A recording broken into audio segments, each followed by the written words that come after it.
Hi, good morning children. Welcome to Perfect Biology. സ്വാഗതം എല്ലാവർക്കും perfect ബയോളജിയിലേക്ക്. ഇന്ന് നമ്മൾ ചെയ്യാൻ പോകുന്നത് 10th ഫസ്റ്റ് ചാപ്റ്ററിന്റെ പാർട്ട് 1 വീഡിയോ ആണ്. ഓക്കെ, സോ എല്ലാവരും ഇത് കാണണം, മാക്സിമം ഷെയർ ചെയ്യണം, സബ്സ്ക്രൈബ് ചെയ്യണം. Okay, so we will go to the chapter now. The first chapter is sensation and response. ഇപ്പൊ നിങ്ങൾ ഓൾമോസ്റ്റ് എല്ലാവരും ഇപ്പൊ സ്കൂളുകളിലൊക്കെ ഇത് പഠിച്ചിട്ടുണ്ടാവും. ഈ ചാപ്റ്ററിൽ നമ്മൾ പഠിക്കുന്നത് നെർവസ് സിസ്റ്റത്തിനെയും അതുപോലെ നെർവസ് സിസ്റ്റവും അതിന്റെ പാർട്സിനെയും പറ്റിയിട്ടാണ് ഈ ചാപ്റ്ററിൽ നമ്മൾ പഠിക്കുന്നത്. Okay, sensation and response. We will start now. സെൻസേഷനും റെസ്പോൺസും ഈ ടേമുകൾ തമ്മിൽ ഒരു കണക്ഷൻ ഉണ്ട്. ഇപ്പം നമ്മുടെ ബോഡിയിൽ ധാരാളം സെൻസ് ഓർഗൻസ് ഉണ്ട് അല്ലെ. ഈ സെൻസ് ഓർഗൻസിനെ സ്റ്റിമുലേറ്റ് ചെയ്യുമ്പോൾ ഓട്ടോമാറ്റിക്കലി നമ്മുടെ ബോഡി എന്ത് ചെയ്യും? റെസ്പോണ്ട് ചെയ്യും അല്ലെ. ധാരാളം സെൻസ് ഓർഗൻസ് ഉണ്ട്. 5 സെൻസ് ഓർഗൻസ് നമ്മുടെ ബോഡിയിലുണ്ട്. ഈ 5 സെൻസ് ഓർഗൻസും ആക്ടിവേറ്റഡ് ആവുമ്പോൾ ഓട്ടോമാറ്റിക്കലി നമ്മുടെ ബോഡി എന്ത് ചെയ്യും? റെസ്പോണ്ട് ചെയ്യും. ഇപ്പൊ അതിനു വേണ്ടിയിട്ട് ധാരാളം സബ്സ്റ്റൻസുകളെ നമ്മൾ അല്ലെങ്കിൽ എന്താ പറയുക സ്റ്റിമുലസുകളെ നമ്മുടെ ബോഡി റിസീവ് ചെയ്യുന്നുണ്ട്. സ്റ്റിമുലസുകളെ എന്ത് ചെയ്യുന്നുണ്ട്? റിസീവ് ചെയ്യുന്നുണ്ട്. ആ സ്റ്റിമുലസുകളെ റിസീവ് ചെയ്യുന്ന പാർട്ടിനെ നമ്മൾ പറയുന്ന പേരാണ് റിസപ്റ്റർ എന്ന് പറയും. It is called receptor, receptors. The part of the body which receive the stimulus is called receptors. Okay, ഇപ്പൊ നമുക്ക് ആദ്യം പഠിക്കാനുള്ളത് ഇങ്ങനെ ഏതൊക്കെ പാർട്ടാണ്. അപ്പൊ എല്ലാ സെൻസ് ഓർഗൻസും റിസപ്റ്റേഴ്സ് കാണപ്പെടുന്നുണ്ട്. ആ ഒരു കാര്യം നിങ്ങൾ ഓർത്തിരിക്കുക. എല്ലാ സെൻസ് ഓർഗൻസിലും എന്ത് കാണുന്നുണ്ട്? റിസപ്റ്റേഴ്സ് കാണപ്പെടുന്നുണ്ട്. ഇപ്പൊ ഇവിടെ നമുക്ക് ആദ്യം പഠിക്കാനുള്ളത് സ്ട്രക്ചർ ഓഫ് ന്യൂറോൺ ആണ്. നിങ്ങൾക്കറിയാം, നെർവുകളാണ് നമ്മുടെ ബോഡിയിലുള്ള നെർവ് സെല്ലുകളാണ് ഈ സ്റ്റിമുലസുകളെ റിസീവ് ചെയ്യുകയും അത് നമ്മുടെ ബ്രെയിനിലോട്ട് ട്രാൻസ്ഫർ ചെയ്യുകയും ചെയ്യുന്നത് ഈ നെർവ് സെല്ലുകളാണ്. അത് സാധാരണ നമ്മളിപ്പോ ഒരുപാട് സിസ്റ്റം, ഓർഗൻ സിസ്റ്റത്തെ പറ്റി പഠിച്ചിട്ടുണ്ട്. നിങ്ങൾ 9th പഠിച്ചതാണ്. ഡൈജസ്റ്റീവ് സിസ്റ്റം പഠിച്ചു, circulatory system, excretory system, respiratory system, ഇങ്ങനെ ഒരുപാട് ഓർഗൻ സിസ്റ്റത്തെ പറ്റി പഠിച്ച നിങ്ങൾക്ക് ഇതൊരു പുതിയ സിസ്റ്റമാണ് നിങ്ങളുടെ മുമ്പിലേക്ക് വരുന്നത്. That is nervous system. Group of nerves are together called nervous system. അപ്പൊ നെർവസ് സിസ്റ്റത്തില് നമുക്ക് ആദ്യം പഠിക്കാനുള്ളത് സ്ട്രക്ചർ ഓഫ് നെർവസ് സെൽ ആണ്. Structure of neuron or nerve cell നമുക്ക് ആദ്യം പഠിക്കാനുള്ളത് അതാണ്. See here, it is one of the most important diagram for you, so listen carefully. Okay,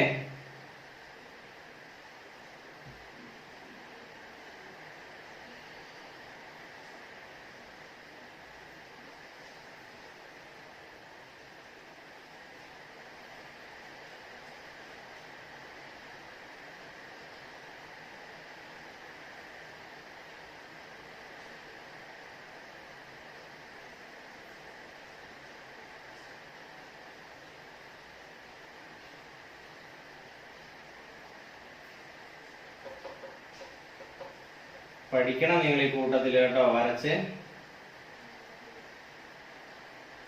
അത് വളരെ അത്യാവശ്യമാണ്. എങ്ങനെ വേഗത്തിൽ വരയ്ക്കാം. കാരണം നിങ്ങൾക്കറിയാം, biology is a picture oriented subject, so you have to learn diagrams. ഇത്രേ ഉള്ളൂ. ന്യൂറോണിന്റെ സ്ട്രക്ചർ ഇതാണ്. നമുക്ക് ലേബൽ ചെയ്യാം. സെന്ററിലായിട്ട് എന്തുണ്ടാവും? സെൽ ബോഡി ഉണ്ടാവും. ഓക്കെ, ദെൻ ഈ സ്ട്രക്ചർ എന്ന് പറയുന്ന പേര് ഡെൻഡ്രോൺ എന്ന് പറയും. ഇത് വീണ്ടും ബ്രാഞ്ചസ് ആണ്, ഡെൻഡ്രൈറ്റ് എന്ന് പറയും. ഇവിടുത്തെ 3 മെയിൻ ആയിട്ടുള്ള സ്ട്രക്ചർ കഴിഞ്ഞു. Then this structure is called myelin sheath. Myelin sheath. Then this tube is called axon. This is synaptic knob. Synaptic knob. Okay. And this branch is called axonite. ഇതാണ് ന്യൂറോണിന്റെ structure എന്ന് പറയുന്നത്. See here, I will explain once. The center of the neuron is called cell body. Cell body. സെന്ററിൽ കാണുന്ന ഈ portion പറയുന്ന പേര് cell body എന്ന് പറയും. Cell body contain nucleus in the center and cytoplasm. Okay. ഒരു major living area ആണ്. From the cell body, some branches are arise. From the cell body, some branches. You have seen these branches. These branches are called dendron. These branches are called dendron. Dendrons are again rebranched. It is called dendrites. ഈ ഡെൻഡ്രോണുകൾ വീണ്ടും ബ്രാഞ്ചുകളായിട്ട് തിരിച്ചിട്ടുണ്ട്. ആ ബ്രാഞ്ചുകൾക്ക് പറയുന്ന പേരാണ് dendrites എന്ന് പറയും. ഇനി ഇങ്ങോട്ട് നോക്കുക. From the cell body, a long tube is arised. A long tube is arised. That is called axon. ആ സെൽ ബോഡിയിൽ നിന്ന് പോയിരിക്കുന്ന നീളം കൂടിയ ട്യൂബിന് പറയുന്ന പേരാണ് ആക്സോൺ എന്ന് പറയും.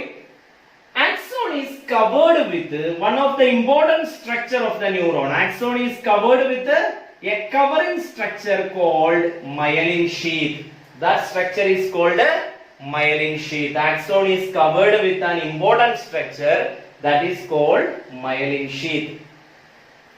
Myelin sheath contain, here you can see some dark spot in your diagram, that are called Schwann cells. Okay, that are called Schwann cells. The myelin sheath, some of the myelin sheath contain Schwann cells. Actually, Schwann cells help to make the axon. Okay, myelin sheath also. So, at the end of the axon contain some branches called axonite. ഈ ബ്രാഞ്ചുകൾക്ക് പറയുന്ന പേരാണ് axonite എന്ന് പറയും. At the end of the axon contain some branches called axonite. At the end of the axonite contains some button-like structures, rounded ആയിട്ടുള്ള ചില small structures ഉണ്ട്. That structures are called synaptic knob. അതിനെ പറയുന്ന പേരാണ് synaptic knob എന്ന് പറയും. Okay, once more I will explain. The center of the neuron is called cell body. It contains nucleus and cytoplasm. From the cell body, some branches are arised that are called dendron. Dendrons are again rebranched. It is called dendrites. From the cell body, a long tube is arised that is called axon. Axon is covered with some part of the axon is covered with a myelin sheath, and at the end of the axon, some branches are again seen that are called axonite. At the end of the axonite contain some button-like structures called synaptic knob. This is the structure of neuron. Children, one of the most important structure in the neuron is myelin sheath. Actually, some part of the neuron is myelinated and some are non-myelinated areas are also there. Okay, some areas are not, myelin sheath is not present. You can see there, that area is called gray matter. If myelin sheath is absent, that area is called gray matter. If myelin sheath is present, that area is called white matter, because myelin sheath is pure white in color. Okay, it is pure white in color. So if myelin sheath is present in the axon, that area is called white matter. That area is called white matter. Then what is the role of myelin sheath? എന്താ ഇതിന്റെ ആവശ്യം, എന്താ ഇതിന്റെ പ്രയോജനം എന്ന് പറയുന്നത്? ഇതിന്റെ പ്രയോജനം എന്ന് പറയുന്നത്, ഒന്നാമത്തത്, it protect the axon from external injuries. പുറമേ നിന്നുള്ള ഇഞ്ചുറീസിൽ നിന്ന് ആക്സോണിനെ പ്രൊട്ടക്ട് ചെയ്യുക എന്നുള്ളതാണ് എന്തിന്റെ ഫംഗ്ഷൻ, ഒരു ഫംഗ്ഷൻ, മൈലിൻ ഷീത്തിന്റെ ഒരു ഫംഗ്ഷൻ എന്ന് പറയുന്നത്. രണ്ടാമത്തെ ഫംഗ്ഷൻ, ഇതിലൂടെ ഇമ്പൾസുകൾ കടന്നു പോകുമ്പോൾ, മെസ്സേജുകൾ ട്രാൻസ്ഫർ ചെയ്യുമ്പോൾ, ആ മെസ്സേജുകളുടെ ഇമ്പൾസുകളുടെ സ്പീഡിനെ ഇൻക്രീസ് ചെയ്യിപ്പിക്കാനും ഏത് ഹെൽപ്പ് ചെയ്യും, മൈലിൻ ഷീത്ത് ഹെൽപ്പ് ചെയ്യും. It help to increase the speed of impulse that transfer through the axon. അത് രണ്ടാമത്തെ ഫംഗ്ഷൻ ആണ്. മൂന്നാമത്തെ function, it act as an insulator. Insulator എന്ന് പറയുമ്പോൾ തന്നെ അറിയാം, it is a protective layer. Okay, it is a protective covering. It is for protection. So it act as an insulator. നാലാമത്തെ function, it provide oxygen and nutrients to the axon. Okay, these are the four functions of myelin sheath. It is important for you for the board examination. Okay, learn well. What are the functions of myelin sheath? So this is the structure of neuron. Now we are going to the next content, that is how impulses are transferred through one neuron to the next neuron. എങ്ങനെയാണ് ഇമ്പൾസുകൾ ഒരു ന്യൂറോണിൽ നിന്ന് അടുത്ത ന്യൂറോണിലോട്ട് സഞ്ചരിക്കുന്നത്? ഇതൊരു important ആയിട്ടുള്ള question ആണ്. ഞാൻ ആ ക്വസ്റ്റ്യൻ തന്നെ പറയുന്നത് നിങ്ങൾക്ക് ആ ക്വസ്റ്റ്യനുമായിട്ട് ഒരു ബന്ധം വരാൻ വേണ്ടിയിട്ടാണ് കേട്ടോ. How impulses are transfer from one neuron to the next neuron, അതാണ് ക്വസ്റ്റ്യൻ എന്ന് പറയുന്നത്. നമുക്ക് നോക്കാം എങ്ങനെയാണ് ഒരു ന്യൂറോണിൽ നിന്ന് അടുത്ത ന്യൂറോണിലോട്ട് ഇമ്പൾസുകൾ സഞ്ചരിക്കുന്നത്. Okay, so here I am drawing. This is an axon. Okay, imagine this is an axon.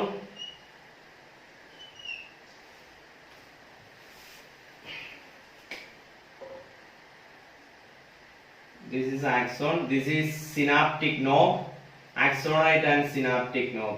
Okay, and here the next neuron is which one? Which part of the neuron is here?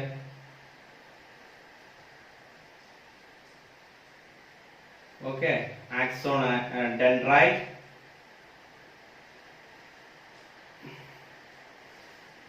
Here the next neurons dendrite. ഇങ്ങനെ പോകും, അത് അടുത്ത neuron ആയിട്ട് develop ചെയ്യുകയാണ് ചെയ്യുക.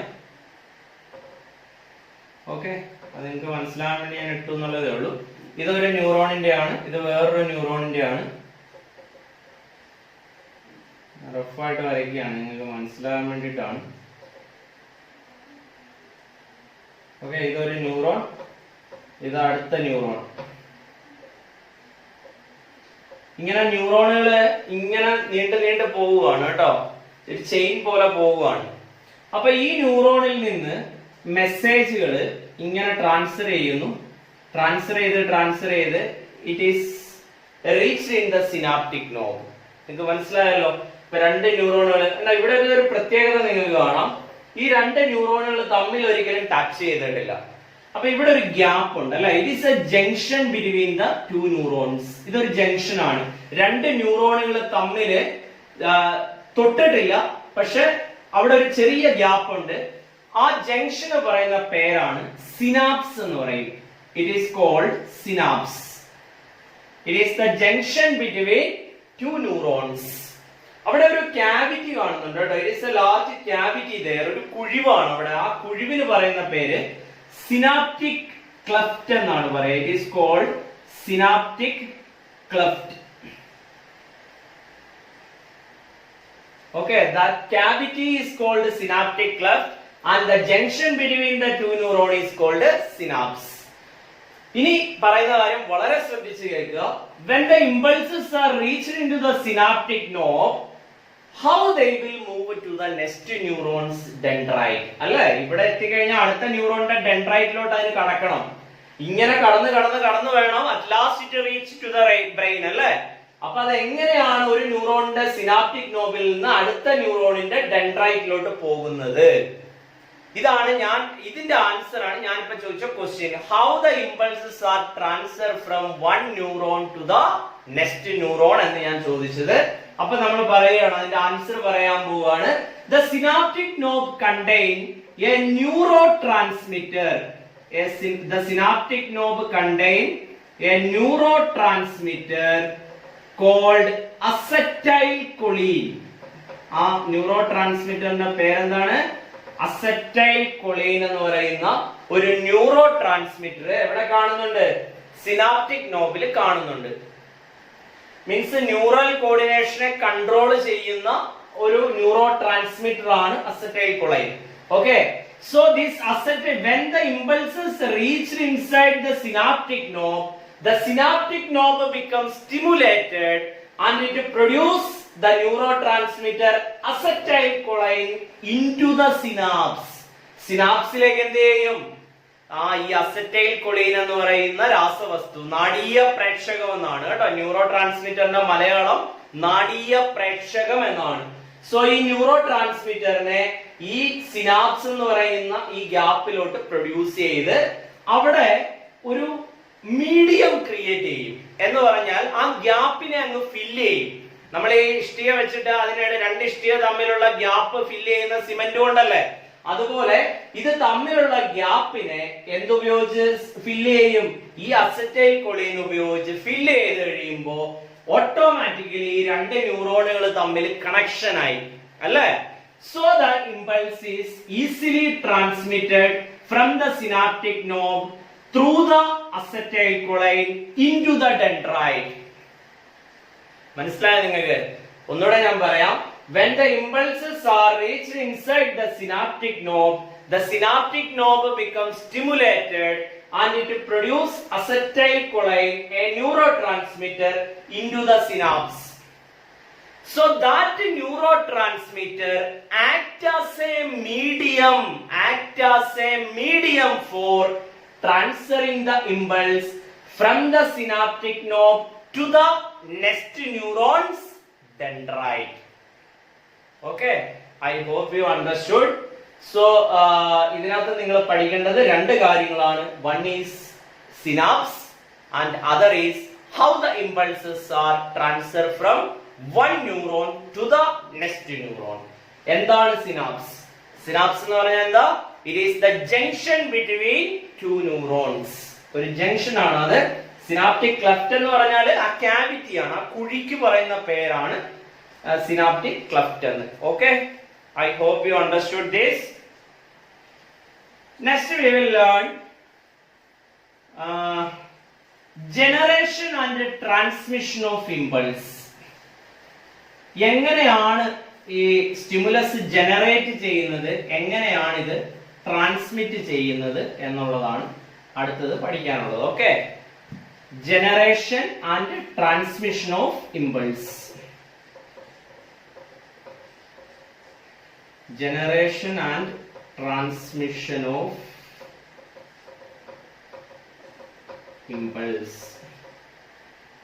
Okay, നോക്കാം നമുക്ക്.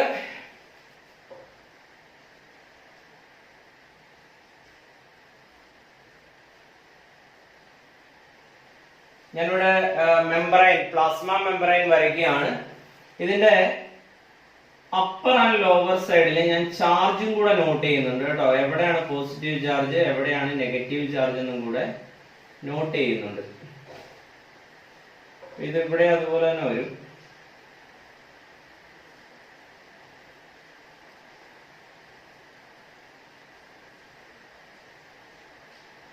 Okay, ഇതാണ് ആക്ച്വൽ ഡയഗ്രാം. ഇനി ആ വ്യത്യാസം നിങ്ങൾ നോക്കിക്കോളൂ. സെക്കൻഡ് ഡയഗ്രത്തിലോട്ട് വരുമ്പോ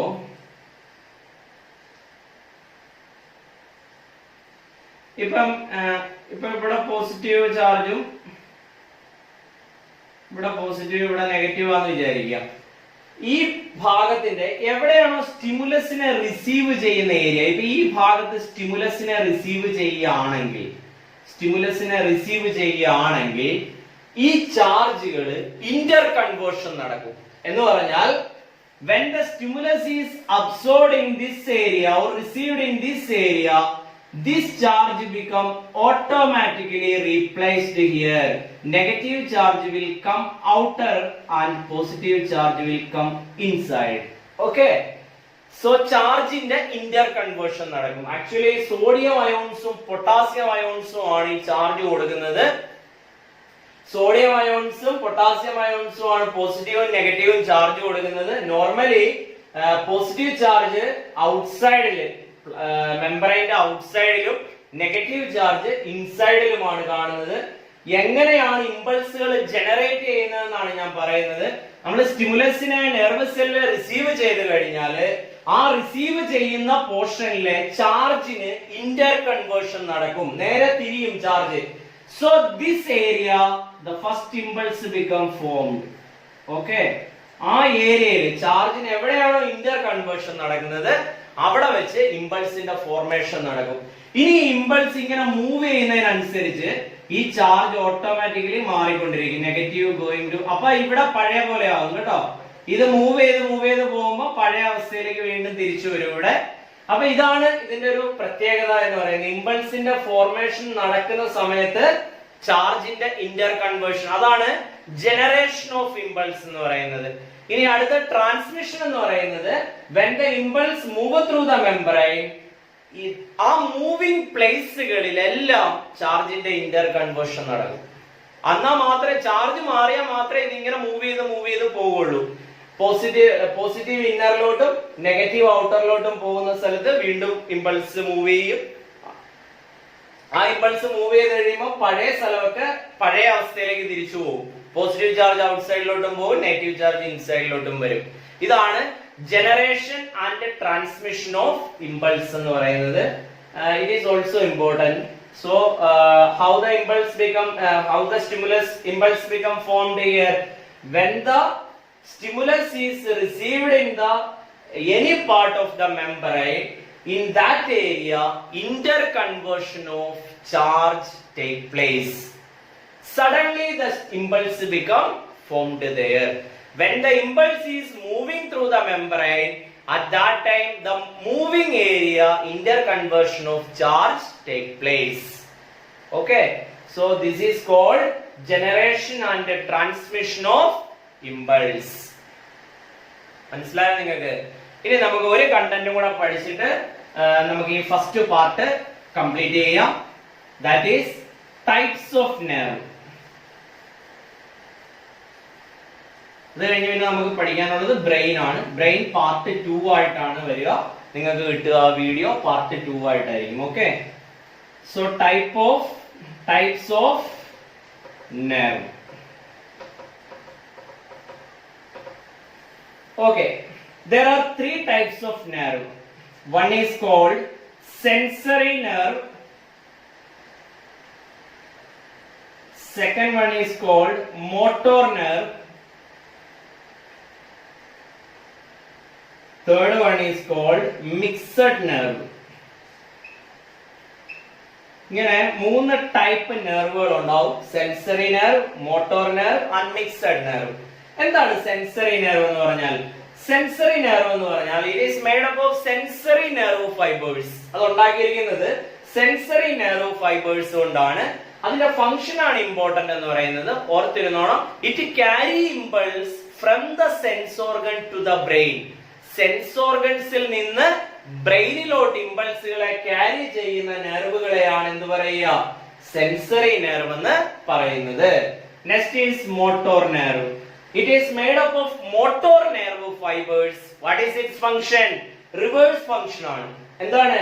It carry impulses from the brain to the body parts or from the brain to the sense organs or muscles.